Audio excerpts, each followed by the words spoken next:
নাইম শান্তদের জন্য জাতীয় দলের দরজা বন্ধ। জাতীয় দল নিয়ে বিস্ফোরক মন্তব্য। জাতীয় দলে কে থাকবে না সেটা নির্বাচন করবে সিলেকশন প্যানেল। এশিয়া কাপের জন্য একরকম দল ঘোষণা করেছে বাংলাদেশ ক্রিকেট দল। নাইম ও নাজমুল হোসেন শান্তকে বাদ দিয়ে এবার এশিয়া কাপের চূড়ান্ত দল ঘোষণা করেছে বাংলাদেশ ক্রিকেট দল। আর তাই তো এই একাদশে থাকা না থাকা নিয়ে মুখ খুললেন নাজমুল হোসেন শান্ত। তিনি বলেন, আমার সাথে দুর্নীতি হয়েছে, বিসিবি আমাকে যথেষ্ট সময় দিতে পারেনি। তো দর্শক, খবরের বিস্তারিত তথ্যের জন্য আমাদের ভিডিওর সঙ্গে থাকুন। সর্বশেষ টি-20 সিরিজের দলে ছিলেন না নাজমুল হোসেন শান্ত, যে কারণে এশিয়া কাপের দলে থাকাটা একেবারে স্বাভাবিক নয়। এদিকে 2 সিরিজ পরে আবারও দল থেকে বাদ পড়লেন নাইম শেখ। তবে প্রধান নির্বাচক গাজী আশরাফ হোসেন লিপু জানিয়েছে, বাদ পড়লে যে তাদের জন্য জাতীয় দলের দরজা বন্ধ হবে তা কিন্তু নয়। মিরপুর সংবাদ সম্মেলনে লিপু আরও বলেছেন, শান্ত যখন প্রথম দল থেকে বাদ পড়লেন তখন তার সঙ্গে আমার কথা হয়েছে। আমরা একদম পরিষ্কার আছি কি করতে যাচ্ছি এবং ফেরার জন্য তাকে কি করতে হবে। কারোর জন্যই আমাদের জাতীয় দলের দরজা বন্ধ নয়। আন্তর্জাতিক ক্রিকেটে যারা অন্য ফরম্যাটে খেলে তারা নিশ্চয়ই আমাদের জন্য অত্যন্ত মূল্যবান খেলোয়াড়।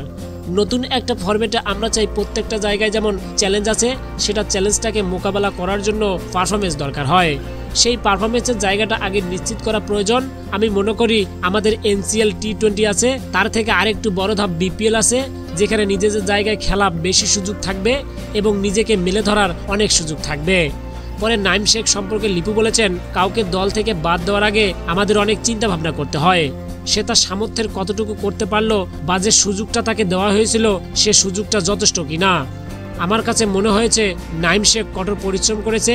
তিনি যে প্রতিশ্রুতি দেখিয়েছিল আমরা অনেক আশাবাদী ছিলাম সে তার জায়গাটা নিতে পারবে, সেটা তার এবং তার দলের জন্য অনেক ভালো হতো।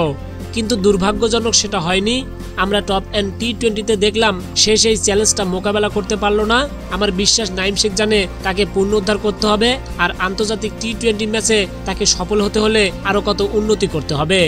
উন্নতি করার জন্য ক্রিকেট বোর্ডের তরফ থেকে কিংবা কোচিং প্যানেল থেকে কোনো সহযোগিতা প্রয়োজন হলে আমরা অব্যাহত রাখব।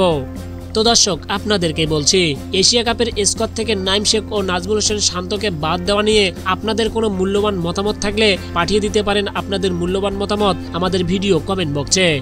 দর্শক, বিশ্বের নতুন নতুন ক্রিকেট আপডেট পেতে আমাদের চ্যানেলটিতে সাবস্ক্রাইব করুন। ধন্যবাদ সবাইকে।